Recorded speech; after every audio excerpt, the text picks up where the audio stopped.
പാലക്കാട്ടെ വലിയ പരാജയവും കനത്ത വോട്ടു നഷ്ടവും ബി.ജെ.പിക്കകത്ത് വലിയ ആഭ്യന്തര കാലുഷ്യങ്ങൾക്ക് കാരണമായി മാറിയിരിക്കുന്നു. സംസ്ഥാന നേതൃത്വത്തിന്റെ പിടിവാശി ഒന്നുകൊണ്ട് മാത്രമാണ് പാലക്കാട്ട് തോറ്റത് എന്ന് താഴെത്തട്ടിലെ പ്രവർത്തകരും പ്രാദേശിക നേതാക്കളും പറയുകയാണ്.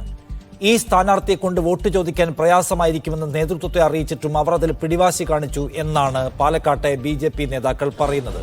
സംസ്ഥാന നേതൃത്വത്തിന് ഇതിൽ ഉത്തരവാദിത്തമുണ്ട്. അകത്തുനിന്നും പുറത്തുനിന്നും പ്രവർത്തകരും അനുഭാവികളുമെല്ലാം ആഞ്ഞു മുറവിളിക്കുന്നതാണ് ഇപ്പോൾ കാണുന്നത്. കെ സുരേന്ദ്രൻ ദേശീയ നേതൃത്വത്തെ താൻ ഒഴിഞ്ഞേക്കാം എന്നറിയിച്ചതായും കേൾക്കുന്നു. പക്ഷെ അദ്ദേഹം തുടരട്ടെ എന്നാണത്രേ ദേശീയ നേതൃത്വത്തിന്റെ തീരുമാനം. അപൂർവം മണ്ഡലങ്ങളിൽ മാത്രമാണ് തെരഞ്ഞെടുപ്പ് കാലത്ത് ബി.ജെ.പിക്ക് സാധ്യത കൽപ്പിക്കപ്പെടുന്നത്. കഴിഞ്ഞ തവണ 3500 വോട്ടിന്റെ പരിസരത്ത് വന്ന് വിജയത്തിനരികെ നിന്ന് മടങ്ങിപ്പോവേണ്ടി വന്ന പാർട്ടിയാണ് ബി.ജെ.പി. ഇത്തവണ അവർ വിജയം കൊതിച്ചു. അതിനായി RSS അടക്കം താഴെത്തട്ടിൽ വലിയ പണിയുമെടുത്തു. പക്ഷേ ഭയാനകമായ തോൽവിയായിരുന്നു ആ പാർട്ടിയെ കാത്തിരുന്നത്. സത്യത്തിൽ ബി.ജെ.പിയെ ഇത്ര വലിയ ഒരു പതനത്തിലേക്ക് തള്ളിയിട്ടത് എന്താണ്? എന്തുകൊണ്ട് തോറ്റു എന്നതിനേക്കാൾ അടിസ്ഥാന വോട്ടുകൾ പോലും നഷ്ടപ്പെടുന്ന വലിയ കെടുതിയിലേക്ക് ആ പാർട്ടിയെ തള്ളിയിട്ട ഘടകങ്ങൾ ഏതൊക്കെയാണ്? അതിൻ്റെ ഒരേ ഒരു ഉത്തരവാദി സംസ്ഥാന അധ്യക്ഷൻ കെ സുരേന്ദ്രൻ മാത്രമാണോ? അതോ ആ പാർട്ടി ആവർത്തിച്ച് പയറ്റി പരാജയപ്പെടുന്ന തന്ത്രങ്ങൾ, മുദ്രാവാക്യങ്ങൾ, അതേക്കുറിച്ചുള്ള ആഭ്യന്തര ഓഡിറ്റാണോ ബി.ജെ.പിക്കകത്ത് വേണ്ടത്? ഈ വിഷയം സംസാരിക്കുകയാണ് ഇന്ന് സ്പെഷ്യൽ എഡിഷൻ. നമ്മോടൊപ്പം ആദ്യത്തെ അല്പസമയം എൻ ശിവരാജൻ, മുതിർന്ന ബി.ജെ.പി നേതാവ്, തത്സമയം ചേരുന്നു. ശ്രീ ജ്യോതികുമാർ ചാമക്കാല കോൺഗ്രസിൽ നിന്ന്, Shri M Prakashan master CPIM, Shri Shabu Prasad വലത് നിരീക്ഷകൻ, ശ്രീ ആനന്ദ് കൊച്ചുകുടി മാധ്യമ പ്രവർത്തകൻ എന്നിവർ കൂടി ഈ ചർച്ചയുടെ ഭാഗമാവുകയാണ്. ആദ്യം ശ്രീ ശിവരാജൻ, ഈ പാലക്കാട്ട് നിങ്ങൾക്കുണ്ടായ കനത്ത പരാജയത്തിന് ആരൊക്കെയാണ് അകത്തെ ഉത്തരവാദികൾ എന്നാണ് താങ്കൾ കരുതുന്നത്?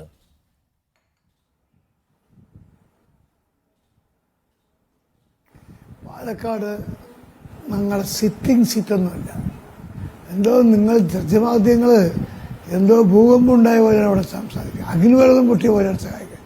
മഹാരാഷ്ട്രയിൽ ബി.ജെ.പി ജയിച്ചപ്പോൾ നിങ്ങൾക്ക് ഈ ഇതൊന്നും ഉണ്ടായിരുന്നില്ല. മറ്റ് UP-യിൽ മുഴുവൻ സീറ്റുകളും ജയിച്ചപ്പോൾ നിങ്ങൾക്ക് ഒരു ആവേശം ഉണ്ടായിരുന്നില്ല. പാലക്കാട് ഞങ്ങളിൽ സിറ്റിംഗ് സീറ്റല്ല. ഞങ്ങൾ മത്സരിച്ചു. ഞങ്ങൾ അടിത്തറയ്ക്ക് കിട്ടാവുന്ന വോട്ട് പരമാവധി കിട്ടി. ഒരു സ്ഥാനാർത്ഥി പ്രിയങ്ക ഗാന്ധിക്കെതിരെ LDF സ്ഥാനാർത്ഥി തോൽക്കുന്നു പറയൂ. ഇവിടെ DMK സ്ഥാനാർത്ഥി എന്താ പറയുക, ഞങ്ങൾ LDF-നെ പരാജയപ്പെടുത്താനുള്ള വോട്ട് എൻ്റെ കയ്യിലുണ്ട്. അൻവർ അവിടെ പോയി പ്രസംഗിച്ചില്ലേ, സുധീരനെ സ്ഥാനാർത്ഥിയാക്കിയാൽ LDF-നെ ഞങ്ങൾ പരാജയപ്പെടുത്താം. ഇതൊക്കെ തെരഞ്ഞെടുപ്പ് വരുമ്പോൾ എല്ലാവരും പറയുന്നതിന് ബി.ജെ.പിയുടെ പാലക്കാട്ട് അടിത്തറയ്ക്ക് ഒരു കോട്ടം തട്ടിയിട്ടില്ല. ഞങ്ങൾ അടിത്തറ ഉഴുതുമറിഞ്ഞ് അടുത്ത ഒരു വർഷം കഴിഞ്ഞാൽ വരാൻ പോകുന്ന പഞ്ചായത്ത് ഇലക്ഷനും അത് കഴിഞ്ഞാൽ വരാൻ പോകുന്ന നിയമസഭാ തെരഞ്ഞെടുപ്പിനും ഞങ്ങൾ താമര വിടർത്തും എന്ന കാര്യത്തിൽ നിങ്ങൾ ആർക്കും ബേജാറ് വേണ്ട. വിടർത്തുമ്പോഴും നിങ്ങൾ ഇതുപോലെ ഞങ്ങളെ കാണാൻ വേണം. അപ്പോൾ നിങ്ങൾ മോദിച്ചു പോകില്ല. അടുത്ത തവണ തിരികെ വരുമെന്നുള്ള നിങ്ങളുടെ കോൺഫിഡൻസ് ഒക്കെ, നിങ്ങളുടെ ആത്മവിശ്വാസമൊക്കെ ഓക്കെ. ഞാൻ ചോദിക്കുന്നത് ശ്രീ ശിവരാജൻ, കഴിഞ്ഞ തവണ ഉണ്ടായിരുന്ന വോട്ട് നിലനിർത്താൻ കഴിയാതെ പോയത് എന്തുകൊണ്ടാണ്? സാധാരണ നിലയ്ക്ക് 8 റൗണ്ട് കഴിയാതെ ബി.ജെ.പി അല്ലാതെ മറ്റൊരു പാർട്ടിയും ലീഡെടുക്കുമായിരുന്നില്ല പാലക്കാട്ട്. നഗരസഭയിൽ നിങ്ങൾക്കല്ലാതെ മറ്റാർക്കും ആധിപത്യവും ഉണ്ടായിരുന്നില്ല. പക്ഷെ 4ാം റൗണ്ടിൽ കോൺഗ്രസിന്റെ സ്ഥാനാർത്ഥി ലീഡെടുക്കുകയാണ്. നിങ്ങൾ വീണു തുടങ്ങുകയാണ്. മൂത്താന്തര അടക്കമുള്ള നിങ്ങളുടെ പ്രധാനപ്പെട്ട കേന്ദ്രങ്ങളിൽ നിങ്ങൾക്ക് വോട്ട് കുറഞ്ഞു പോവുകയാണ്. അതെന്തുകൊണ്ടാണ് സംഭവിച്ചത്? നിങ്ങളുടെ സിറ്റിംഗ് സീറ്റ് അല്ല എന്നത് സമ്മതിക്കുന്നു. പക്ഷെ നിങ്ങൾക്കുണ്ടായിരുന്ന വോട്ടെല്ലാം എവിടെ പോയി എന്നുള്ള ചോദ്യത്തിനുള്ള ഉത്തരം എന്താണ്? നിങ്ങൾ മൂത്താന്തര ഏത് ബൂത്തിലെ വോട്ട് പറഞ്ഞു പറയും. എൻ്റെ ബൂത്ത് 59. 59-ൽ 822 വോട്ട് ഒരു ബൂത്തിൽ പോൾ ചെയ്തപ്പോൾ എനിക്ക് എൻ്റെ വാർഡിലാകെ 5 ബൂത്താണ്. 5 ബൂത്തിലും കൂടി കിട്ടിയ എനിക്ക് എൻ്റെ വോട്ട് 575. UDF-ൻ്റെ വോട്ട് 430. ഞാൻ ചെറിയൊരു വോട്ടാണ് ജയിച്ചത്. ഇത്തവണ 5 ബൂത്തിലാണ്. എൻ്റെ ഹോം ബൂത്ത് 59. ആ 59-ൽ UDF-ന് കിട്ടിയത് 117, LDF-ന് കിട്ടിയത് 32. ഞങ്ങൾക്ക് കിട്ടിയത് 666. എവിടെയാണ് കുറഞ്ഞത് മൂത്താന്തറയിൽ? പിന്നെ ചില ബൂത്തുകൾ കുറഞ്ഞിട്ടുണ്ട്, സമ്മതിക്കുന്നു. കൽപ്പാത്തി, പുത്തൂര്, കല്ലേപ്പള്ളി, അയ്യപ്പുറം ഈ ഭാഗത്ത് കുറേ ബൂത്തുകൾ ഒക്കെ 10-30 വോട്ട് കുറഞ്ഞുണ്ട്. അത് സ്വാഭാവികമാണ് ഒരു ഇലക്ഷൻ. ഇത് ഇപ്പോൾ നിയമസഭാ തെരഞ്ഞെടുപ്പ്, ലോക്സഭാ തെരഞ്ഞെടുപ്പിന് കോൺഗ്രസ് കിട്ടിയ വോട്ട് ഇത്തവണ ഇവിടെ കിട്ടിയിട്ടില്ലല്ലോ. തൊട്ടടുത്ത മണ്ഡലത്തിൽ ഇവിടെ ചേലക്കരി കിട്ടിയിട്ടില്ലല്ലോ. അതെങ്ങനെ പറ്റി? അല്ല, അത് ഭരണവിരുദ്ധ വികാരമാണെന്നൊക്കെ പറയാമല്ലോ. അത് ഭരണവിരുദ്ധ വികാരമാണ് എന്നൊക്കെ വേണം നിങ്ങളും പറയുന്നുണ്ടല്ലോ, പറയുകയും ചെയ്യാമല്ലോ. നിങ്ങളോടുള്ള ഏത് വിരുദ്ധ വികാരമാണ് നിങ്ങളുടെ വോട്ട് കുറച്ചത്? കോൺഗ്രസ് അല്ല, ഞാൻ ചോദിക്കുന്നത്, നിങ്ങൾ പറയുന്നു ചേലക്കരയിൽ 40,000 വോട്ടിന്റെ ഭൂരിപക്ഷം ഉണ്ടായിരുന്ന ആൾ ഇത്തവണ വിജയിച്ചത് 12,000 വോട്ടിനാണ്. അത് ഭരണവിരുദ്ധ വികാരമാണ്, സർക്കാരിനോടുള്ള വിയോജിപ്പാണ്. നിങ്ങളുടെ വോട്ട് കുറയാൻ എന്താണ് കാരണമായത്? താങ്കൾ തന്നെ പറയുന്നു പല ബൂത്തുകളിലും വോട്ട് കുറഞ്ഞിട്ടുണ്ട്. നഗരസഭയിൽ പലയിടത്തും കോൺഗ്രസ് വിചാരിക്കും മുമ്പേ ലീഡ് എടുക്കുന്നത് കണ്ടു. അതിന്റെ കാരണം എന്താണ്? കൃഷ്ണകുമാറിനെ സ്ഥാനാർത്ഥിയാക്കരുത് എന്ന അഭിപ്രായം ചില ആളുകൾ ഇപ്പൊ തുറന്നു പറയുന്നല്ലോ. അതായിരുന്നോ കാരണം? ഞങ്ങളിത് പരിശോധിക്കും. സ്ഥാനാർത്ഥി ആകുന്നവരെ ഞങ്ങൾ അഭിപ്രായം പറയും. ആയിക്കഴിഞ്ഞാൽ ആ സ്ഥാനാർത്ഥിക്ക് വേണ്ടി പ്രവർത്തിക്കും. അത് ഞാൻ സമ്മതിക്കുന്നു. ഒരു കാര്യം കൂടി, ശിവരാജൻ, ഇനിയിപ്പോ ശോഭാ സുരേന്ദ്രൻ മത്സരിച്ചിരുന്നാലും ഇതൊക്കെ തന്നെ ആകുമായിരുന്നു സ്ഥിതി എന്നാണ് താങ്കൾ പറയുക. അല്ലാതെ ഇതേതെങ്കിലും സ്ഥാനാർത്ഥിയുടെ പ്രശ്നമൊന്നുമല്ല. ശോഭയായിരുന്നു മത്സരിച്ചിരുന്നതെങ്കിലും ഈ ബൂത്തുകളിലൊക്കെ വോട്ട് കുറയാനായിരുന്നു വിധി എന്നാണ് താങ്കൾ മനസ്സിലാക്കിയിട്ടുള്ളത്. ഇത് ഓരോ തെരഞ്ഞെടുപ്പിലും ഓരോ ഇതുണ്ടാവും. ഓരോ മെട്രോമിൽ നിന്നപ്പോൾ ഞങ്ങളാരും പ്രതീക്ഷിക്കാതെ 51,000 വോട്ടാണ് ലഭിച്ചത്. അദ്ദേഹം ലോകം മുഴുവൻ ആരാധിക്കുന്ന വ്യക്തിയാണ്. അതുപോലെ എല്ലാവർക്കും കിട്ടണമെന്നില്ലല്ലോ. ഇപ്പം നരേന്ദ്രമോദി മത്സരിച്ചപ്പോൾ 5 ലക്ഷം വോട്ടിന് ഭൂരിപക്ഷം കിട്ടുക. അത് ഞാൻ പോയി മത്സരിച്ചാൽ കിട്ടുമോ? ഓരോ ഭാഗത്ത് ഇപ്പോൾ രാഹുൽ ഗാന്ധിയും പ്രിയങ്കയും മത്സരിച്ചാൽ അവിടെ 5 ലക്ഷം വോട്ട് ഭൂരിപക്ഷം കിട്ടുന്നുണ്ട്. ചാമക്കാലം മത്സരിച്ചാൽ ആ വോട്ടിന് ഭൂരിപക്ഷം കിട്ടും. ഇത്തവണ മോദിക്ക് വാരണാസിയിൽ അത്ര വോട്ടിന്റെ ഭൂരിപക്ഷം ഒന്നുമില്ല, നന്നായി ഇടിയുകയാണ് ചെയ്തത്. ശിവരാജൻ, ഞാൻ ചോദിക്കുന്നത്, ഇപ്പൊ 51,000 വോട്ട് മെട്രോമാൻ മത്സരിച്ചപ്പോൾ കിട്ടി, ഇത്തവണ അത് കിട്ടിയില്ല എന്ന് വെച്ചാൽ BJP പാലക്കാട് ഈ പറയുന്നത് പോലെ അടിസ്ഥാന വോട്ടുള്ള വലിയ കക്ഷിയൊന്നും അല്ല. അത് നിങ്ങൾ വെറുതെ പറഞ്ഞു ഉണ്ടാക്കുന്ന ഒന്നാണ്. നിങ്ങൾ തോൽക്കാൻ മാത്രം വിധിക്കപ്പെട്ട അത്രയും മാത്രം അടിസ്ഥാന ബലമുള്ള ഒരു പാർട്ടിയാണ്. മറ്റേത് ഫ്ലോട്ടിംഗ് വോട്ട് ആർക്കും കിട്ടാവുന്നത്. ഇന്ന് ശ്രീധരന് കിട്ടും, നാളെ രാഹുൽ മാങ്കൂട്ടത്തിന് കിട്ടും, മറ്റന്നാൾ സരിന് കിട്ടും. അല്ലാതെ BJPക്ക് ഈ പറയുന്ന ശക്തി, ജയിക്കാൻ ആവശ്യമായ ശക്തി ഇത്തവണയും ഉണ്ടായിരുന്നില്ല. അത് നിങ്ങളുടെ ഒരു ദിവാസ്വപ്നം മാത്രമായിരുന്നു എന്നല്ലേ ആ പറഞ്ഞതിന്റെ മലയാളം?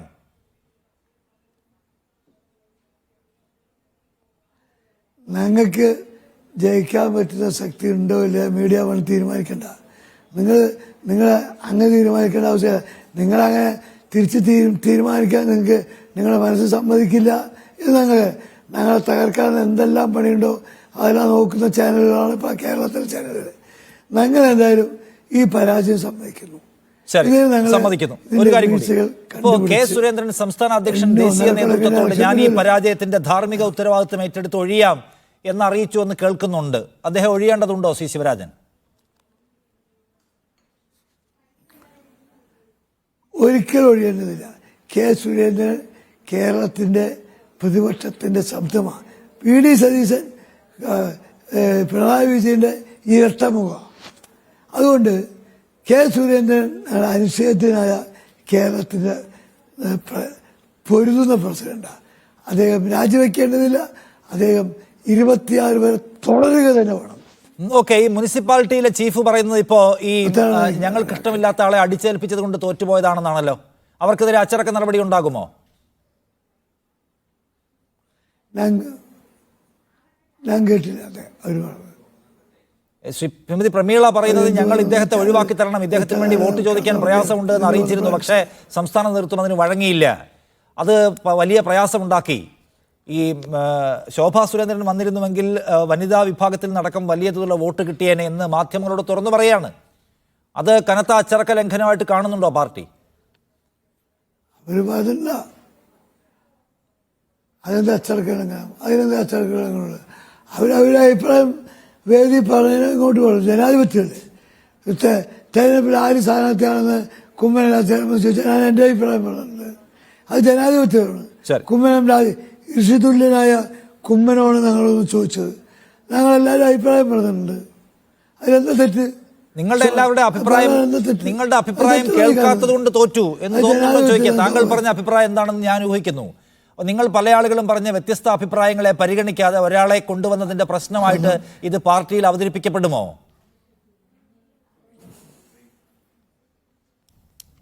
അതല്ല, ഒരു രാഷ്ട്രീയ പാർട്ടിയാണ്. ഇപ്പോൾ കേരളത്തിൽ പാലക്കാട് DCC പ്രസിഡന്റ് തങ്കപ്പനും ശ്രീകണ്ഠനും ബാലഗോപാലിനും VS വിജയരാഘവനും KA ചന്ദ്രേട്ടനും എല്ലാം കൂടി എടുത്ത തീരുമാനം KM മുരളീധരനെ ആണ് തീരുമാനിച്ചത്. വന്നതാരാ രാഹുൽ മാങ്കൂട്ടത്തിലാണ്. പക്ഷേ രാഹുൽ മാങ്കൂട്ടത്തിൽ വലിയ ഭൂരിപക്ഷത്തിൽ ജയിച്ചല്ലോ. നിങ്ങൾ പറഞ്ഞ ആളെ അല്ല BJP സ്ഥാനാർത്ഥിയാക്കിയത്, അയാൾ തോറ്റുപോവുകയും ചെയ്തു. അപ്പൊ ആരായിരുന്നു ശരി? അതായത് ചോദ്യം. ഞങ്ങൾ എന്ത് ചെയ്യാൻ പറ്റും? അതിനാണ് ഞാൻ പറഞ്ഞല്ലോ, ജനാധിപത്യത്തിൽ തോൽവി സമ്മതിക്കുന്നു, അത് മാനിക്കുന്നു. രാഹുൽ മാങ്കൂട്ടത്തിൽ എൻ്റെ സമഗ്ര വിപ്ലവ അഭിവാദ്യങ്ങൾ അർപ്പിക്കുക. രാഹുൽ മാങ്കൂട്ടം നല്ല രീതിയിൽ പ്രവർത്തിക്കട്ടെ. അതുകൊണ്ട് BJP പിരിച്ചുവിടാൻ പറ്റും. ഒരു ഇലക്ഷൻ തോറ്റ ഞങ്ങളെ 2 സീറ്റിൽ നിന്ന് വന്നവരാണ്. ഇന്ത്യ രാജ്യത്ത് എനിക്ക് ഓർമ്മയുണ്ട്. ശരി. അതുകൊണ്ട് BJP ഈ പരാജയത്തിൽ തളരില്ല എന്നാണ് ഞാൻ അവസാനിപ്പിക്കുന്നു. താങ്കൾക്ക് നേരത്തെ പോവുകയും വേണമല്ലോ ശ്രീ ശിവരാജൻ. ഒറ്റ ചോദ്യം കൂടി ഇതിനകത്തുള്ളൂ. അതായത് ഞാൻ മത്സരിക്കുന്നതിൽ ആർക്കും എതിരഭിപ്രായമില്ല, തന്റെ മത്സരം ഒരു പ്രശ്നവുമല്ല, ഇനിയും പാർട്ടിക്ക് വേണ്ടി മത്സരിക്കുമെന്നാണ് ശ്രീ കൃഷ്ണകുമാർ അറിയിച്ചിട്ടുള്ളത്. ഇപ്പോഴും നിങ്ങളുടെ ഏറ്റവും മികച്ച ചോയ്സ്, നിങ്ങളുടെ ഏറ്റവും മികച്ച പ്രാദേശിക നേതാവ്, ഇനി അടുത്ത തെരഞ്ഞെടുപ്പിൽ മത്സരിക്കാൻ നിങ്ങൾ ഏറ്റവും മുന്നിൽ കാണുന്ന ആൾ കൃഷ്ണകുമാർ തന്നെയാണോ?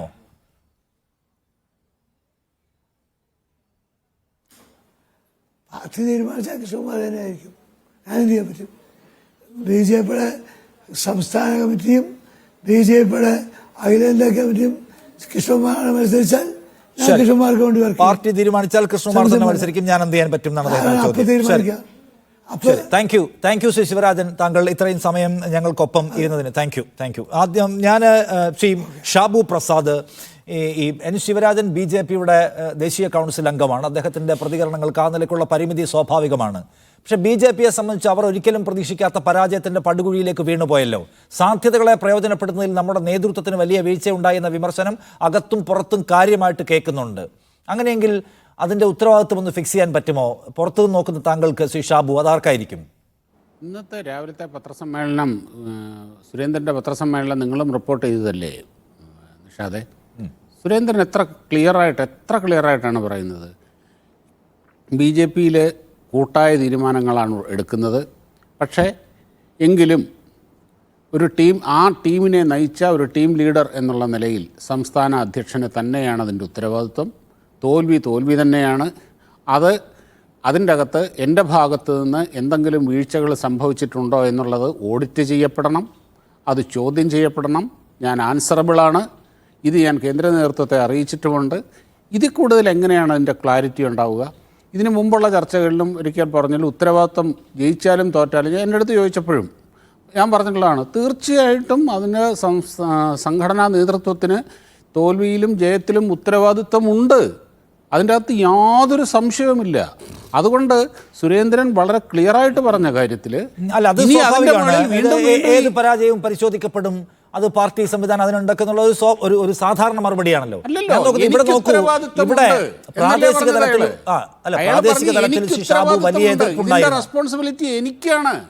റെസ്പോൺസിബിലിറ്റി ആര് ഫിക്സ് ചെയ്യുന്നു? ആരാണതിന് ചോദ്യം ചോദിക്കാൻ പോകുന്ന ക്വസ്റ്റ്യൻ കൂടിയുണ്ട്. ഇതിനകത്ത് നോക്കൂ, പ്രാദേശിക തലത്തിൽ വലിയ എതിർപ്പുണ്ടായിരുന്നു. അല്പസമയം മുമ്പ് സംസാരിച്ച ശിവരാജൻ പോലും ഇദ്ദേഹം വന്നാൽ നമ്മൾ പരാജയപ്പെടുമെന്ന പ്രശ്നം പിണങ്ങി ഇറങ്ങിപ്പോയ സന്ദീപ് പറയുന്നു, പാർലമെന്റ് മുതൽ താഴേക്ക് പാൽ സൊസൈറ്റി വരെ ഒരാൾ തന്നെ മത്സരിക്കുന്നു, ആളുകൾ ഒരാളെ തന്നെ കണ്ടു മടുക്കുന്നു, പലതരം ആരോപണങ്ങളുടെ നടുവിൽ അദ്ദേഹം നിൽക്കുന്നു. ഈ പ്രശ്നമുണ്ട്.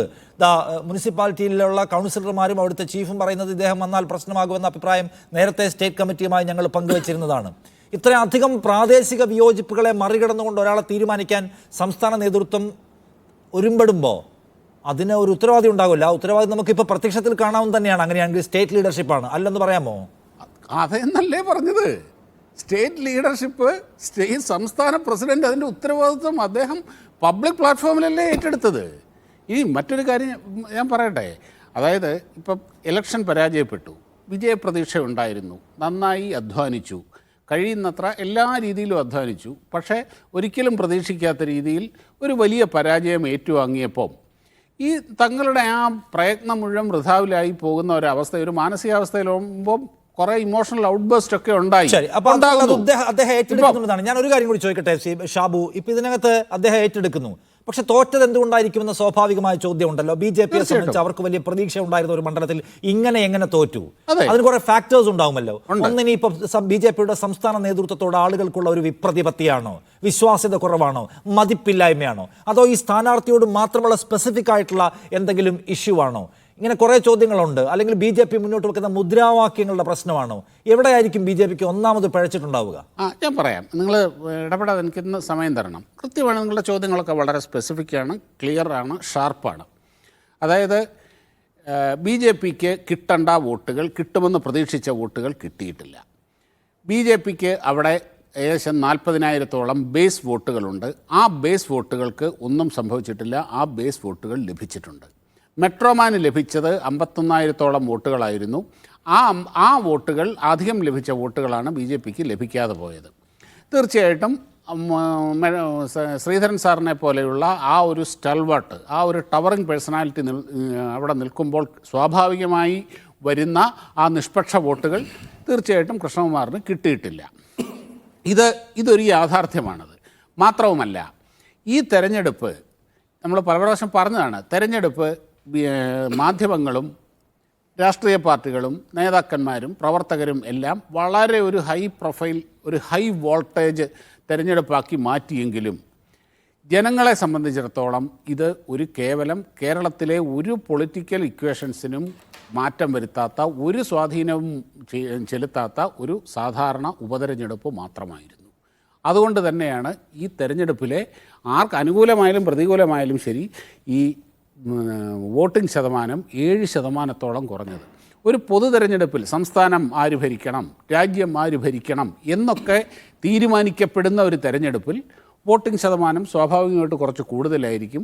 കൂടുതൽ ദൂരെ ജോലി ചെയ്യുന്നവർ, സ്റ്റുഡൻസ്, അവരൊക്കെ നമ്മളന്ന് കഴിഞ്ഞ ഇലക്ഷൻ കണ്ടാണ്. ഗൾഫിൽ നിന്നൊക്കെ ഈ തെരഞ്ഞെടുപ്പിൽ വോട്ട് ചെയ്യാൻ വേണ്ടിയിട്ടൊക്കെയാണ് 100 കണക്കിന് ആൾക്കാർ ടിക്കറ്റ് എടുത്ത് വരുന്നത്. അങ്ങനെയുള്ള ഒരു റെസ്പോൺസ് ഒരിക്കലും പൊതുജനങ്ങളുടെ ഭാഗത്തു നിന്ന് ഒരു ഉപതെരഞ്ഞെടുപ്പിനോട് ഉണ്ടായിട്ടില്ല. ഇവിടെയും അതുണ്ടായിട്ടില്ല. അപ്പോൾ ഈ കുറഞ്ഞ വോട്ട് ശതമാനത്തിൽ സിംഹഭാഗവും BJPക്ക് ലഭിക്കേണ്ട വോട്ടുകളായിരിക്കണം എന്നാണ് എൻ്റെ ഒരു വിലയിരുത്തൽ. അതൊരു റീസൺ. മറ്റൊന്ന്, പിന്നെ BJPയുടെ ദൗർബല്യമുണ്ട്. അത് മറ്റൊന്നുമല്ല, BJPക്ക് ശക്തി എന്ന് പറയുന്നത് കേരളത്തിലുടനീളമുള്ളത് വ്യാപകമായ ഒരു ശക്തി അല്ല ഉള്ളത്. ഇപ്പം മഞ്ചേശ്വരം, പാലക്കാട് മുനിസിപ്പാലിറ്റി, നിയമസഭാ മണ്ഡലം, തൃശ്ശൂർ, ഇങ്ങനെയുള്ള പോക്കറ്റുകളിലാണ് BJPയുടെ ശക്തിയുള്ളത്. ഈ പോക്കറ്റുകളിൽ നിന്ന് ഇപ്പം പാലക്കാട് മുനിസിപ്പാലിറ്റിയുള്ള ശക്തി സമീപ പഞ്ചായത്തുകളിലും കൂടെ വ്യാപിപ്പിക്കാതിരിക്കുന്നിടത്തോളം കാലം, എന്താ പറഞ്ഞാൽ മുനിസിപ്പാലിറ്റിയെ മാത്രം ഡിപ്പെൻഡ് ചെയ്താണ് അവിടുത്തെ BJPയുടെ അപ്പുറത്തേക്ക് പോകാൻ കഴിയില്ല. അതുകൊണ്ട് പഞ്ചായത്തിലേക്ക് കടക്കണം എന്നാണ്. ഒരു കാര്യം കൂടി ഞാൻ ചോദിക്കട്ടെ. ഇപ്പം താങ്കൾ പറഞ്ഞു വോട്ടർ ഫാറ്റിങ്ങിനെ കുറിച്ചാണ്. ആളുകൾക്ക് ഒരു ബൈ ഇലക്ഷൻ ആകുമ്പോൾ മടുക്കും, ശരിയാണ്. പക്ഷെ നോക്കൂ, വലിയ തോതിൽ ഭരണവിരുദ്ധ വികാരം ഇവിടെ ഉണ്ട് എന്ന് പ്രൊപ്പഗേറ്റ് ചെയ്യപ്പെട്ടുകൊണ്ടിരിക്കുകയാണ്. ഇപ്പുറത്തുനിന്ന് ഓർക്കണം, നിങ്ങൾ അത് പറഞ്ഞുകൊണ്ടേയിരിക്കുകയാണ്. ഈ സർക്കാർ പരാജയമാണ്, സർക്കാർ അഴിമതിയാണ്, മുഖ്യമന്ത്രിയുടെ കുടുംബം കുഴപ്പമാണ് എന്നൊക്കെ. ഭരണവിരുദ്ധ വികാരം ആളുകളെ ആവേശത്തോടെ തെരഞ്ഞെടുപ്പിലേക്ക് വരാൻ പ്രാപ്തമാക്കുന്ന ഒന്നല്ലേ? അങ്ങനെ കൊണ്ടുവരുന്നതിൽ, ആ ഭരണവിരുദ്ധ വികാരത്തെ എൻകാഷ് ചെയ്യുന്നതിൽ BJP പരാജയപ്പെടുകയാണ്. എന്നാൽ ഈ സർക്കാർ കുഴപ്പമാണ്, UDFും കുഴപ്പമാണ്, ചെയ്യേണ്ടത്, നമ്മൾ ഓപ്റ്റ് ചെയ്യേണ്ടത് BJP ആണ് എന്ന ഒരു ഫീൽ ഉണ്ടാക്കുന്നതിൽ സത്യത്തിൽ ഈ സ്റ്റേറ്റ് ലീഡർഷിപ്പ് പരാജയപ്പെട്ടത് കൊണ്ടല്ലേ നിങ്ങളുടെ ആളുകൾ വരാത്തത്? അല്ലെന്നേ, ഞാൻ പറഞ്ഞല്ലോ, ഇവിടെ BJPയുടെ ആ ഒരു ഇലക്ഷൻ തന്ത്രത്തിനാകാം, നേതൃത്വത്തിൻ്റെ പ്രശ്നങ്ങളാകാം, പ്രവർത്തനത്തിൻ്റെ പ്രശ്നങ്ങളാകാം, സ്ഥാനാർത്ഥിയുടെ പ്രശ്നങ്ങളാകാം, എന്തായാലും പല കാര്യങ്ങളിൽ എവിടെയൊക്കെയോ പരാജയപ്പെട്ടിട്ടുണ്ട് എന്നുള്ള കാര്യം ഉറപ്പാണല്ലോ. അതാണ് ഇപ്പോൾ ഈ ഫലത്തിൽ റിഫ്ലക്റ്റ് ചെയ്തിരിക്കുന്നത്. പിന്നെ ഈ ഭരണവിരുദ്ധ വികാരം ഇവിടെ ഇനി എത്ര പ്രകടിപ്പിച്ചാൽ എന്താണെന്നേ, ഇവിടെ വല്ല മാറ്റം ഉണ്ടാകാൻ പോകുന്നോ? കേവലം 1.5 വർഷത്തേക്കുള്ള ഒരു ഒരു MLA ആണ് ഈ തിരഞ്ഞെടുക്കുന്നത്. ഈ ഭരണവിരുദ്ധ വികാരം എല്ലാം കൂടെ അങ്ങോട്ട് പ്രതിഫലിച്ച് ഇവിടെ വേറെ ആര് ജയിച്ച, ഇപ്പം കോൺഗ്രസ്സോ, ഇനിയിപ്പോൾ ഈ രാഹുൽ മാങ്കൂട്ടത്തിൽ അവിടെ പോയിരുന്നതുകൊണ്ട് അവിടെ ജയിച്ചു, അവിടെ അദ്ദേഹം പ്രതിപക്ഷ MLA ആണ്. ഈ കേരളത്തിൽ അല്ലെങ്കിൽ ഈ നിയമസഭയിലെ ആ ഒരു ഇക്വേഷൻ്റെ അകത്ത് എന്തെങ്കിലും മാറ്റം വരാൻ പോകുന്നുണ്ടോ? ഒന്നും വരാൻ പോകുന്നില്ല. അതുകൊണ്ട് അത് ജനങ്ങളെ കൺവിൻസ് ചെയ്യാൻ കഴിയില്ല. മടുപ്പ് BJPയെ ബാധിച്ചു എന്നാണ്. ശരി, അല്ല, അത് ഞാൻ പറഞ്ഞല്ലോ, അത് ഒരു ഫാക്ടർ മാത്രമാണ്. ഞാനിപ്പോഴും പറയുന്നു, BJPയുടെ സംഘടനാപരമായ ദൗർബല്യങ്ങൾ, അതായത് പ്രവർത്തനത്തിൻ്റെ കാര്യം, ആ മുനിസിപ്പാലിറ്റിയെ മാത്രം ഡിപ്പെൻഡ് ചെയ്തുകൊണ്ടുള്ള ആ പ്രവർത്തന രീതി, കാര്യമാണ്. ഞാനൊന്ന് കോൺഗ്രസിലേക്കും CPMലേക്കും വരുന്നതിന് മുൻപ് ആനന്ദ് കൊച്ചുകുടി അത് നഗരസഭയിൽ മാത്രം അതിൻ്റെ മികവ് കാണിക്കുന്ന ഒരു പാർട്ടി, അവിടെ ആവട്ടെ അതിൻ്റെ വളർച്ച സാച്ചുറേറ്റഡ് ആണ്. അതിനപ്പുറത്ത് പഞ്ചായത്തുകളിലേക്ക് കടക്കാൻ അതിന് ഇപ്പോഴും കഴിഞ്ഞിട്ടില്ല. അതുകൊണ്ട് നഗരസഭയിൽ മാത്രം വമ്പ് കാണിക്കുന്ന ഒരു പാർട്ടി നിയമസഭയിൽ ജയിച്ചു കളയും എന്നുള്ളത് ഒരു കടന്ന എക്സ്പെക്റ്റേഷൻ ആയിരുന്നോ? സത്യത്തിൽ അവർക്കതിന് ഇപ്പോഴുമുള്ള ശേഷിയില്ല, അതാരും അനുസരിച്ചാലുമില്ല എന്നതാണോ ബി ജെ പിയെ സംബന്ധിച്ചുള്ള യാഥാർത്ഥ്യം? പിന്നെ വോട്ട് ഏറിയും കുറഞ്ഞിരിക്കും, കുറച്ച് വോളട്ടയിലാണ്. അതിൻ്റെ കാരണം ആരാണ് സ്ഥാനാർത്ഥി എന്നതുകൊണ്ടാണ്. സത്യത്തിൽ ബി ജെ പിയെ നമ്മൾ പാലക്കാട് കാണുന്നത് കുറച്ച് കയറ്റി കാണുന്നു എന്ന പ്രശ്നമുണ്ടോ?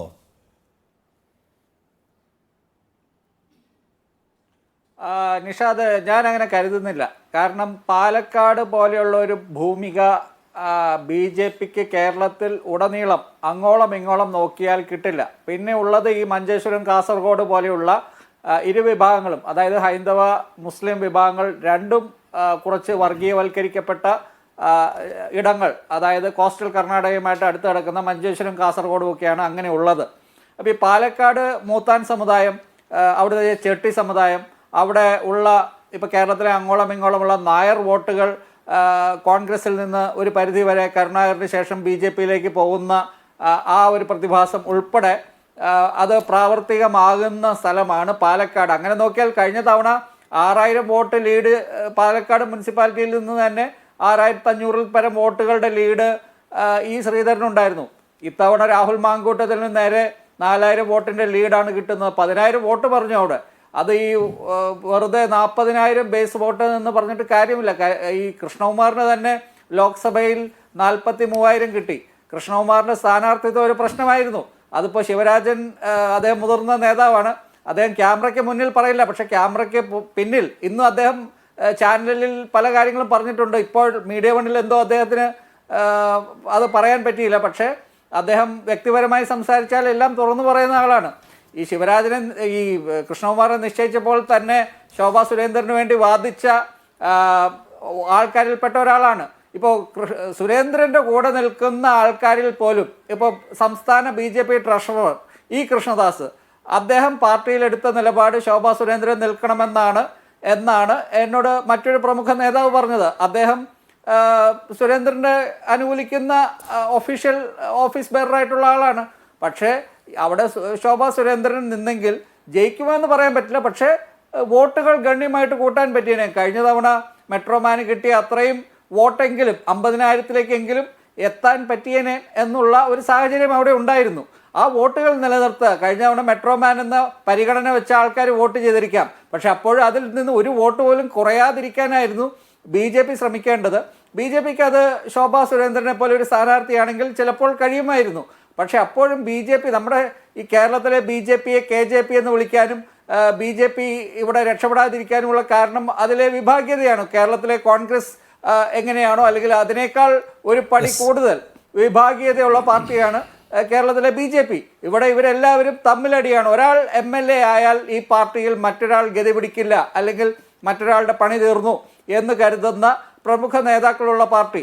രാജീവ് ചന്ദ്രശേഖരനോ അല്ലെങ്കിൽ സുരേഷ് ഗോപിയോ അതുപോലെയുള്ള പുറത്തുനിന്ന് വരുന്ന ആൾക്കാരെ, ഈ ശ്രീധരൻ ഉൾപ്പെടെയുള്ള ആൾക്കാരെ വേണമെങ്കിൽ ജയിപ്പിക്കാം. പക്ഷേ ഈ പാർട്ടിയിൽ തുടക്കം മുതൽ പ്രവർത്തിച്ചു വരുന്ന ആരെയും മുൻപോട്ട് കൊണ്ടുപോകില്ല, MLA ആക്കില്ല എന്ന് തീരുമാനിച്ച ആൾക്കാരുള്ള നേതാക്കളുള്ള പാർട്ടിയാണ്. അടിസ്ഥാനപരമായി ആഭ്യന്തര ഗ്രൂപ്പ് താല്പര്യങ്ങളാണ് ആ പാർട്ടിയിൽ ഓരോരുത്തരെയും ചവിട്ടി വീഴ്ത്തുന്നത് എന്നാണ്. ഞാനൊന്ന് വരാമേ. ശ്രീ ജ്യോതികുമാർ ചാമക്കാല, ഇത്തവണ ഒരു തെരഞ്ഞെടുപ്പ് നടന്ന് ആര് ജയിച്ചാലും അത് സംസ്ഥാന ഭരണത്തെ നിർണ്ണയിക്കാൻ പോകുന്ന ഒന്നല്ല എന്ന വോട്ടർമാർക്ക് പൊതുവെ ഉണ്ടായ അലസമനോഭാവം, രണ്ടാമത് സ്ഥാനാർത്ഥിയെ നിർണ്ണയിക്കുന്നതിൽ സംസ്ഥാന നേതൃത്വത്തിലുണ്ടായിട്ടുള്ള ഒരു പാളിച്ച, ഇവ രണ്ടും കൊണ്ട് മാത്രമാണ് BJP ഇത്തവണ പരാജയപ്പെട്ടു പോയത്. നാളെ സ്വീകാര്യായ ഒരു സ്ഥാനാർത്ഥി വരുന്നു. ഒരു പൊതു തെരഞ്ഞെടുപ്പിൻ്റെ രൂപത്തിലേക്ക് കാര്യങ്ങൾ മാറിയാൽ BJPക്ക് തിരിച്ചു പിടിക്കാവുന്നതേ ഉള്ളൂ പാലക്കാട് എന്നവർക്ക് ആത്മവിശ്വാസമുണ്ട്. അതിനെ എന്നേക്കുമായി മൂടി എന്ന് നിങ്ങൾ കവിഞ്ഞു വിചാരിക്കുന്നുണ്ടോ?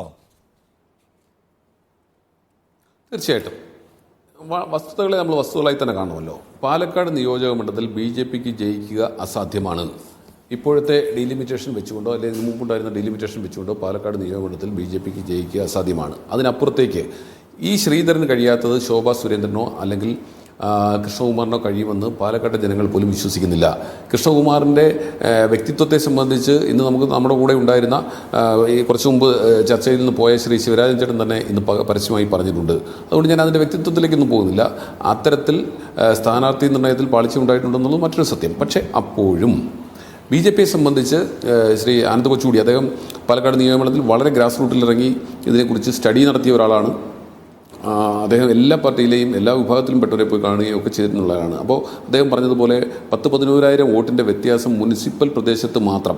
നോക്കൂ, ഞങ്ങളൊക്കെ കണക്കുകൂട്ടിയിരുന്നത് ഞാൻ ആധികാരികമായി പറയുന്നു, ഞങ്ങൾ തിരഞ്ഞെടുപ്പ് ദിവസവും കണക്കുകൂട്ടിയിരുന്നത് മൊത്തം 14 റൗണ്ടാണ്. 13 റൗണ്ടും 14ാമത്തെ റൗണ്ടിൽ 2 ബൂത്തുമാണുള്ളത്. അങ്ങനെ ആദ്യത്തെ 8 റൗണ്ട് കഴിയുമ്പോൾ 8ാമത്തെ റൗണ്ടിൽ പകുതി കഴിയുമ്പോൾ ഞങ്ങൾ കരുതിയിരുന്നത് ഒരു 1000 വോട്ടിൻ്റെയെങ്കിലും ഭൂരിപക്ഷത്തോടെ മുനിസിപ്പൽ പ്രദേശത്തെ കൗണ്ടിങ് കഴിയും എന്നാണ്.